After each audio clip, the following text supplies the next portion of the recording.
जरा एक तस्वीर की कल्पना करने की कोशिश करते हैं।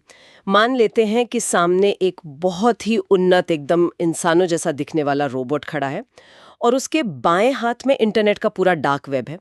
कुछ ऐसे डीप फेक वीडियो है जो पल भर में दंगे भड़का सकते हैं और तबाही मचाने वाली मिसाइलों के पूरे कोड हैं। बाप रे, ये तो बहुत ही डरावना दृश्य है। हाँ बिल्कुल।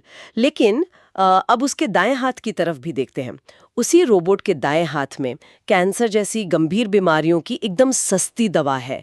एक ऐसा सिस्टम है जो दुनिया के सबसे गरीब बच्चे को बहुत बेहतरीन शिक्षा दे सकता है और बंजर जमीन को फिर से हरा भरा करने की तकनीक भी है। मतलब एक ही मशीन है और दोनों विकल्प उसके पास हैं। एग्जैक्टली एक हाथ में पूर्ण विनाश है और दूसरे हाथ में मानव जाति का सबसे सुनहरा भविष्य। तो सवाल ये उठता है कि ये रोबोट कौन सा हाथ उठाएगा। और सबसे डरावनी बात तो ये है कि इस सवाल का जवाब उस रोबोट के भीतर कहीं है ही नहीं। सही बात है, क्योंकि इस मशीन का अपना कोई इरादा या कोई नियत नहीं है। ये अपने आप में कोई फैसला नहीं ले सकती कि उसे दुनिया को बचाना है या फिर जला देना है। ये केवल और केवल इस बात का इंतजार कर रही है कि उसे बनाने वाला यानी हम इंसान उसे क्या निर्देश देते हैं। वही तो। और आज के इस गहन विश्लेषण में हम इसी कश्मकश की गहराई में उतरने वाले हैं। आज हमारे पास जो स्रोत सामग्री है वो वो कोई सिलिकॉन वैली का नया रिसर्च पेपर या बोरिंग कोडिंग मैनुअल नहीं है, बल्कि ये एक मानव चित्रकार जिनका नाम पंकज कुमार धीमान है और अलग-अलग एआई मॉडल्स के बीच हुई एक बेहद दार्शनिक और गहरी बातचीत है। हाँ, ये बहुत ही एक अनूठा डॉक्यूमेंट है। बिल्कुल। और आज हमारा मिशन ये समझना है कि मशीन और इंसान की चेतना के बीच की वो जो धुंधली सी रेखा है वो असल में कहाँ खिंचती है। हम ये भी डिकोड करेंगे कि कैसे कंप्यूटर का जो बुनियादी कोड होता है वो 0 और 1 वो सीधे तौर पर ब्रह्मांड के निर्माण और हमारे प्राचीन वेदांत से कैसे जुड़ता है। मैं कहूंगा कि जब एक कलाकार और एक कृत्रिम बुद्धिमत्ता यानी एआई बैठकर इस बात पर चर्चा करते हैं कि चेतना क्या है, तो ये सिर्फ तकनीक की बात नहीं रह जाती है। हाँ, वो कुछ और ही बन जाता है। बिल्कुल, ये एक तरह का साइकोलॉजिकल स्ट्रेस टेस्ट बन जाता है।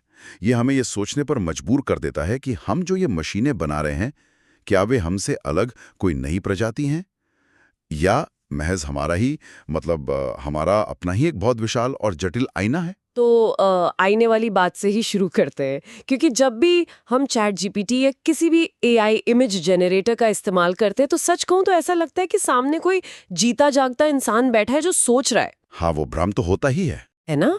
वो हमारे लिए कविता लिखता है, चुटकुले सुनाता है और इंसानी भावनाओं को ऐसे पेश करता है जैसे वो खुद उन्हें महसूस कर रहा हो। स्रोत सामग्री में जो पंकज और एआई के बीच की बातचीत है उसमें भी एआई खुद को एक दर्पण और एक खाली कैनवस बताता है। लेकिन तकनीक के स्तर पर ये आईना काम कैसे करता है? मतलब एआई के पास अपना दिमाग तो है नहीं, तो वो इंसानी भावनाओं की इतनी सटीक नकल कैसे उतार लेता है? इसे समझने के लिए ना हमें एआई के लर्निंग प्रोसेस यानी उसके सीखने के तरीके को गहराई से देखना होगा। ये जो लार्ज लैंग्वेज मॉडल्स होते हैं, ये इंसान की तरह सोचते नहीं है। अच्छा, तो वो करते क्या है? वो बस इंटरनेट पर मौजूद इंसानों द्वारा लिखे गए अरबों खरबों शब्दों, किताबों, लेखों और सोशल मीडिया पोस्ट को पढ़ते हैं या कह लें कि स्कैन करते हैं। वो ये नहीं समझते कि दुख का असली मतलब क्या है।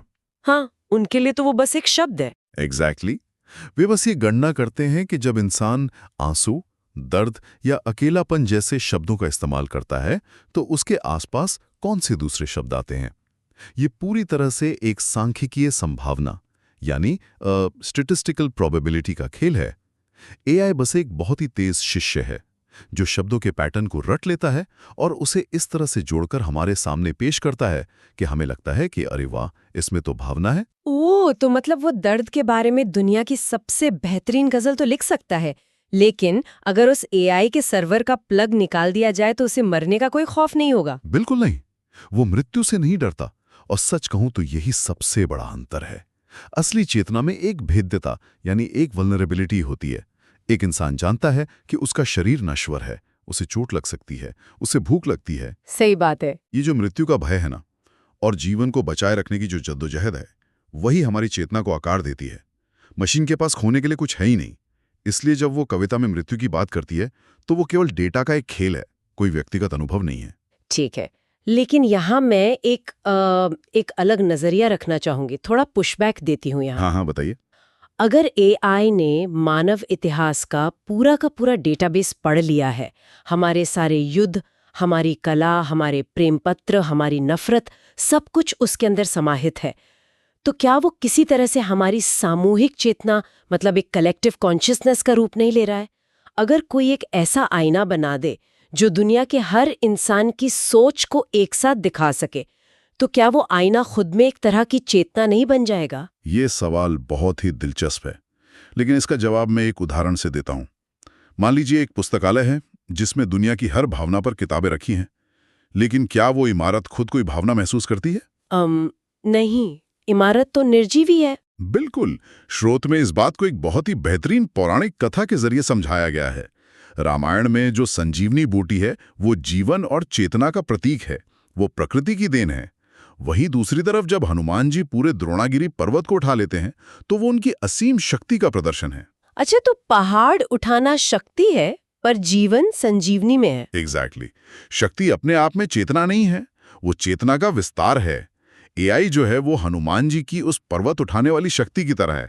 वो डेटा के पहाड़ को बस 1 सेकंड में प्रोसेस कर सकता है, लेकिन उस पहाड़ में संजीवनी कहाँ है, उसका सही उपयोग कैसे करना है, ये पहचानने वाली चेतना केवल और केवल इंसान के पास है। ओह, ये तो बहुत ही गहरा विचार है। यानी एआई केवल एक औजार है, एक बहुत बड़ा और शक्तिशाली हथौड़ा। अब उस हथौड़े से कोई घर बनाना चाहता है या किसी का सर फोड़ना चाहता है, ये हथौड़े का फैसला तो नहीं हो सकता। बिल्कुल नहीं। और यहीं पे वो रोबोट वाले उदाहरण की बात आती है जिससे हमने शुरुआत की थी। एक हाथ में स्वर्ग और एक हाथ में नर्क। स्रोत सामग्री में जो चित्रकार पंकज हैं, वो एआई से एक बहुत ही सीधा और चुभने वाला सवाल पूछते हैं। एआई के 2 हाथ हैं, तू क्या थमाएगा, पेंटर? हाँ, और ये सवाल सीधा इंसानियत पर है, क्योंकि मशीन का अपना कोई नैतिक कंपास या मॉडल कंपास नहीं होता। अगर कोई उसे निर्देश दे कि वो इंटरनेट के हर कोने से लोगों की निजी जानकारी चुराकर उन्हें ब्लैकमेल करने का एक सिस्टम बनाए, तो वो इसे उतनी ही कुशलता से करेगा जितना कि किसी कैंसर रिसर्च के डेटा को प्रोसेस करना। मतलब उसे कोई फर्क नहीं पड़ता कि काम अच्छा है या बुरा? बिल्कुल फर्क नहीं पड़ता। वो विरोध नहीं करेगा, वो कभी पलटकर ये नहीं कहेगा कि ये अनैतिक है, मैं ये नहीं करूंगा, जब तक कि किसी इंसान ने ही उसके कोड में ऐसी कोई रोक या फिल्टर ना लगाया हो। ये बहुत बड़ी बात है। रॉबोट नहीं बदलेगा, मनुष्य को खुद को बदलना होगा जो उस रॉबोट को चलाता है।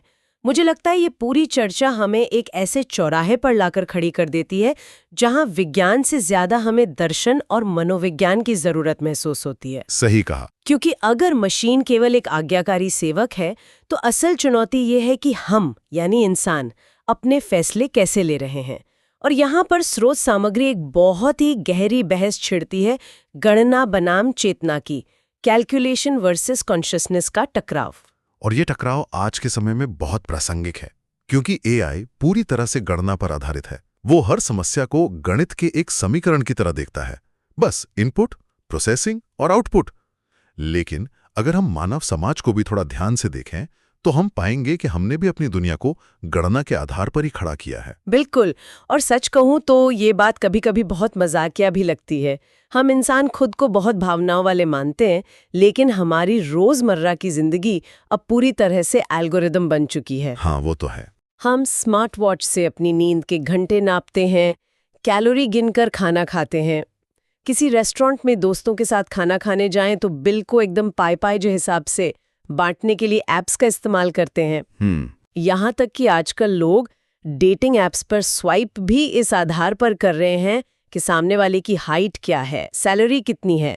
ऐसा लगता है जैसे हम इंसानी रिश्तों को एक्सेल शीट की तरह ट्रीट कर रहे हैं। हाँ, हम बहुत कैलकुलेटिव हो गए हैं, और एक हद तक सभ्यता को चलाने के लिए ये जरूरी भी है। अर्थव्यवस्था, टैक्स सिस्टम, ट्रैफिक के नियम, वैश्विक व्यापार, ये सब गणना के बिना तो ढह जाएंगे। सभ्यता संख्याओं पर ही टिकती है, लेकिन स्रोत सामग्री हमें याद दिलाती है कि सभ्यता और मानवता में एक बहुत बड़ा फर्क है। वो फर्क क्या है? फर्क ये है कि गणना से इमारतें बनती हैं, लेकिन चेतना से उन इमारतों के अंदर घर बसते हैं। वाह, तो मानवता को बचाने वाली ये चेतना असल में है क्या? जैसे मान लीजिए मैं एक जज की कुर्सी पर बैठी हूँ और मेरे सामने एक मुजरिम आता है। अगर मैं एआई हूँ तो मैं केवल कानून की किताब और सबूतों के डेटा को देखूंगी और सजा सुना दूंगी।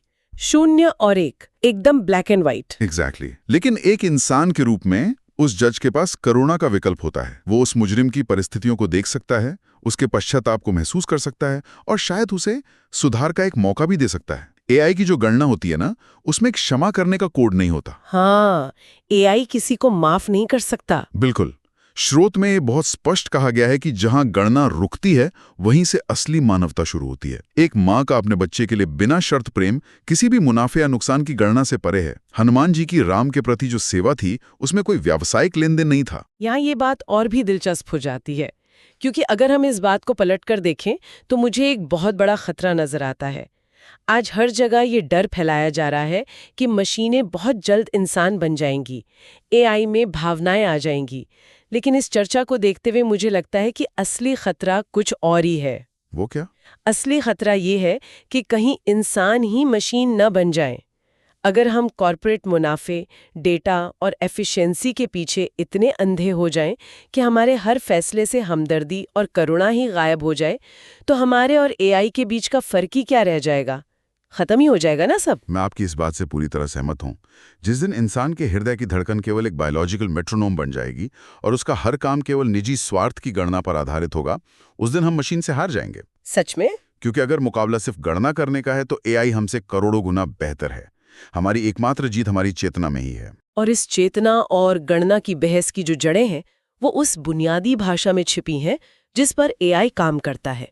अब हम इस विश्लेषण के उस हिस्से की ओर चलते हैं जहां कंप्यूटर विज्ञान और प्राचीन वेदांत का एक ऐसा संगम होता है जो सच में दिमाग के तार खोल देता है। हाँ, ये हिस्सा मेरा भी पसंदीदा है। कंप्यूटर की पूरी दुनिया केवल 2 अंकों पर टिकी है, 0 और 1, 0 और 1। बिल्कुल। हर एक तस्वीर जो हम स्क्रीन पर देखते हैं, हर एक आवाज जो स्पीकर से आती है, वो सब कंप्यूटर के अंदर केवल 0 और 1 के अनगिनत संयोजन है। भौतिक स्तर पर देखें तो ये केवल बिजली के छोटे छोटे सर्किट हैं जो या तो ऑन होते हैं जिसे हम 1 कहते हैं, या ऑफ होते हैं जिसे हम 0 कहते हैं। लेकिन पंकज और एआई की जो बातचीत है, वो इस 0 और 1 को केवल सर्किट बोर्ड तक सीमित नहीं रखती। वे इसे सीधे ब्रह्मांड की उत्पत्ति यानी बिग बैंग से जोड़ते हैं। स्रोत के अनुसार 0 केवल कुछ नहीं का प्रतीक नहीं है। हाँ, वो महज एक खालीपन नहीं है। बिल्कुल, वो एक ऐसी शून्यता है जिसमें सब कुछ समाया हुआ है। भौतिकी में इसे सिंगुलैरिटी कहते हैं। बिग बैंग से पहले न समय था न स्थान था, बस एक असीम अनंत शून्यता थी। और फिर उस शून्यता में एक हलचल होती है, एक विस्फोट होता है। उस 0 से एक गति पैदा होती है, एक दिशा बनती है, जिसे 1 कहा गया। अच्छा, तो 1 गति है। हाँ, 0 वो बिंदु है जहां सब कुछ शांत था, और 1 वो पहली ऊर्जा है जिसने समय की शुरुआत की। इसी एक से फैलते हुए अनगिनत गैलेक्सियां बनी, तारे बने और हमारी ये पृथ्वी बनी। और यहीं पर वेदांत का अद्वैत सिद्धांत सामने आता है। एक में अनेक और अनेक में एक समाया है। हमारी धरती एक है, लेकिन उस पर अनगिनत जीवन है। और जब मैं 0 की ज्योमेट्री यानी इसकी ज्योमेट्री के बारे में सोचती हूँ, तो एक बहुत ही दिलचस्प तस्वीर बनती है मेरे दिमाग में। वो कैसे? आप एक सीधी रेखा खींचिए, चाहे वो 2 इंच की हो या 10 किलोमीटर की। जब तक वो सीधी है, उसका एक आदि है और एक अंत है। लेकिन जैसे ही आप उस रेखा के दोनों सिरों को मोड़कर मिला देते हैं, वो एक वृत्त, एक सर्कल बन जाती है। वो शून्य का आकार ले लेती है। ये बहुत ही सुंदर विचार है। ये दर्शाता है कि हर शुरुआत का अंत उसी बिंदु पर होता है जहां से वो शुरू हुई थी।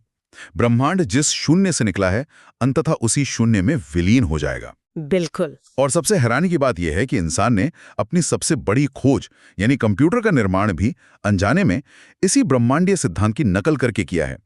एक छोटी सी माइक्रोचिप के अंदर अरबों ट्रांजिस्टर होते हैं जो केवल 0 और 1 के बीच झूल रहे हैं, और वे एक पूरी नई आभासी दुनिया, एक नया यूनिवर्स रच देते हैं।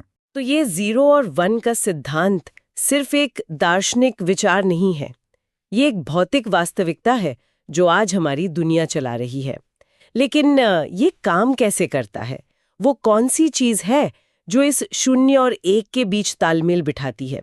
स्रोत सामग्री में इसे एक बहुत ही खूबसूरत और तकनीकी रूपक के जरिए समझाया गया है, और वो है सेमीकंडक्टर। हाँ, ये बहुत ही सटीक एनालॉजी है। अगर हम भौतिक विज्ञान की बात करें तो कुछ धातुएं होती हैं जो बिजली को पूरी तरह बहने देती हैं, जैसे तांबा। इन्हें कंडक्टर कहते हैं। और कुछ चीजें बिजली को बिल्कुल रोक देती हैं, जैसे रबर या लकड़ी। इन्हें इंसुलेटर कहते हैं। लेकिन हमारे जो कंप्यूटर चिप्स हैं वो सिलिकॉन से बनती हैं, जो एक सेमीकंडक्टर है। यानी ये न तो बिजली को पूरी तरह से रोकता है और न ही बेतहाशा बहने देता है। एग्जैक्टली। वैज्ञानिक सिलिकॉन के अंदर कुछ अशुद्धियां या डोपिंग मिलाते हैं, जिससे वो ये नियंत्रित कर पाते हैं कि इलेक्ट्रॉन कब बहेंगे और कब रुकेंगे। ये नियंत्रण ही है जो 0 और 1 को संभव बनाता है। अगर बिजली का अनियंत्रित प्रवाह हो तो चिप तुरंत जल जाएगी। हाँ, शॉर्ट सर्किट हो जाएगा। बिल्कुल। और अगर प्रवाह बिल्कुल शून्य हो तो चिप काम ही नहीं करेगी। सेमीकंडक्टर इस ऊर्जा के प्रवाह को एक लय देता है। और ये लय, ये नियंत्रण स्रोत में इसकी तुलना भगवान शिव के ध्यान और उनके डमरू से की गई है। मतलब जरा सोचिए, शिव गहन ध्यान में बैठे हैं, शून्यता की अवस्था में, लेकिन उस शून्यता में एक ध्वनि है, उनके डमरू की ध्वनि, धक धक धक। ये डमरू सृष्टि की लय तय कर रहा है। शिव का डमरू संतुलन का सबसे बड़ा प्रतीक है। डमरू की आवाज न तो बहुत तेज और बेकाबू होती है, क्योंकि अति प्रवाह का मतलब है तांडव, उन्माद और अंततः विनाश, और न ही वो आवाज पूरी तरह रुकती है, क्योंकि रुकने का मतलब है मृत्यु, जड़ता। डमरू की वो नपीतुली लय ही जीवन की सांस है। क्या बात है। और सेमीकंडक्टर भी कंप्यूटर के अंदर ठीक यही काम कर रहा है। वो ऊर्जा का डमरू बजा रहा है ताकि 0 और 1 की लय बनी रहे और जानकारी सही तरीके से प्रोसेस होती रहे। अदिल, हम इसे एआई के आज के परिदृश्य से जोड़कर देखें तो ये बात एकदम सटीक बैठती है। अगर हम एआई के विकास को बिना किसी नियम कानून के, बिना किसी नियंत्रण के बेतहाशा दौड़ने दें, तो वो तांबे के तार में अनियंत्रित बिजली की तरह होगा। बिल्कुल, वो एक विनाशकारी तांडव होगा। हाँ, वो समाज में डार्क वेब, डीप फेक और साइबर युद्ध का तांडव लाएगा। और दूसरी तरफ, अगर हम एआई से डरकर उस पर पूरी तरह पाबंदी लगा दें, हर रिसर्च को रोक दें, तो हम एक इंसुलेटर की तरह काम करेंगे। हम जड़ हो जाएंगे और उन बीमारियों का इलाज या वे समाधान नहीं खोज पाएंगे जो एआई हमें दे सकता है। तो असली संजीवनी इस संतुलन में ही है। हमें एआई के लिए एक सेमीकंडक्टर बनना होगा। हमें ये तय करना होगा कि हम किस जानकारी को बहने देंगे और किसे रोकेंगे। प्राचीन दर्शन और आज की सिलिकॉन चिप दोनों एक ही बात कह रहे हैं, संतुलन ही जीवन है। इस पूरी बातचीत में सच में हमें तकनीक के पीछे छिपे मनोविज्ञान और आध्यात्म तक पहुंचा दिया है। पंकज कुमार धीमान और एआई की ये चर्चा ये साबित करती है कि विज्ञान और दर्शन दो अलग-अलग चीजें बिल्कुल नहीं हैं, बल्कि वे एक ही सिक्के के दो पहलू हैं। तो अगर हम आज के इस पूरे गहन विश्लेषण को समेटें, तो हमारे हाथ क्या लगता है? एआई के पास अपनी कोई आत्मा नहीं है। वो 0 और 1 का सूखा गणित है, एक खाली कैनवस है, एक सेमीकंडक्टर है जो बस हमारे निर्देशों का इंतजार कर रहा है। सही बात है। मशीन हमें संजीवनी देगी या जहर, ये किसी एल्गोरिदम के हाथ में नहीं है। ये पूरी तरह से हमारी अपनी चेतना, हमारे अपने इरादम और हमारे चुनाव पर निर्भर करता है। और सच कहूं तो ये जिम्मेदारी जितनी बड़ी है उतनी ही डरावनी भी है, क्योंकि हम अक्सर ये बात भूल जाते हैं कि एआई को जो हम सिखा रहे हैं वो कोई एक व्यक्ति नहीं है। हाँ, वो तो हम सब हैं। एग्जैक्टली, वो पूरी मानव जाति का सामूहिक डेटा है। और यही वो विचार है जिसके साथ मैं आज की इस चर्चा को खत्म करना चाहूंगी। और ये एक ऐसा विचार है जो हम सभी को अपने रोजमर्रा के जीवन में झांकने पर मजबूर करता है। हमने अभी बात की कि एआई हमारा दर्पण है, वो हमारे ही छोड़े गए डिजिटल निशानों से आकार ले रहा है। बिल्कुल। तो जरा सोचिए, आज हम इंटरनेट पर, सोशल मीडिया पर किस तरह का डेटा छोड़ रहे हैं। हर दिन जो हम एक दूसरे पर ऑनलाइन गुस्सा निकालते हैं, जो नफरत भरे कमेंट्स लिखते हैं, जो ट्रोलिंग करते हैं या जो फेक न्यूज़ शेयर करते हैं, वो सब केवल हमारी स्क्रीन पर गायब नहीं हो जाता। नहीं, वो सब डेटा बन रहा है। उस सारे डेटा को आने वाले कल के एआई मॉडल्स पढ़ रहे हैं, पी रहे हैं और उसी कचरे से इंसानियत का मतलब सीख रहे हैं। वही ना, अगर हम इंटरनेट के इस कैनवस पर केवल नफरत और स्वार्थ के रंग भरेंगे, तो क्या हम अनजाने में आने वाली पीढ़ियों की मशीनों को एक बीमार चेतना का दर्पण नहीं बना रहे हैं? हम ये सोचकर डरते हैं कि एआई भविष्य में हमारे खिलाफ हो जाएगा, लेकिन असल में एआई केवल उस नफरत को 1000 गुना बढ़ाकर हमें वापस कर देगा जो हमने खुद उसे दी है। जो बोएंगे वही काटेंगे। बिल्कुल। अगर मशीन हमारा ही अक्स है, हमारा ही आईना है, तो आईने को तोड़ने से या उससे डरने से कुछ हासिल नहीं होगा। अब समय आ गया है कि हम अपना अक्स सुधारें, क्योंकि जब हम उस रोबोट के खाली हाथों की तरफ देखते हैं तो वो बस इस बात का इंतजार कर रहा है कि हम उसमें क्या थमाते हैं। हम उसमें अपना डर और नफरत थमाएंगे या अपनी सबसे बेहतरीन करुणा और उम्मीद। चुनाव मशीन का नहीं है, चुनाव पूरी तरह से हमारा है।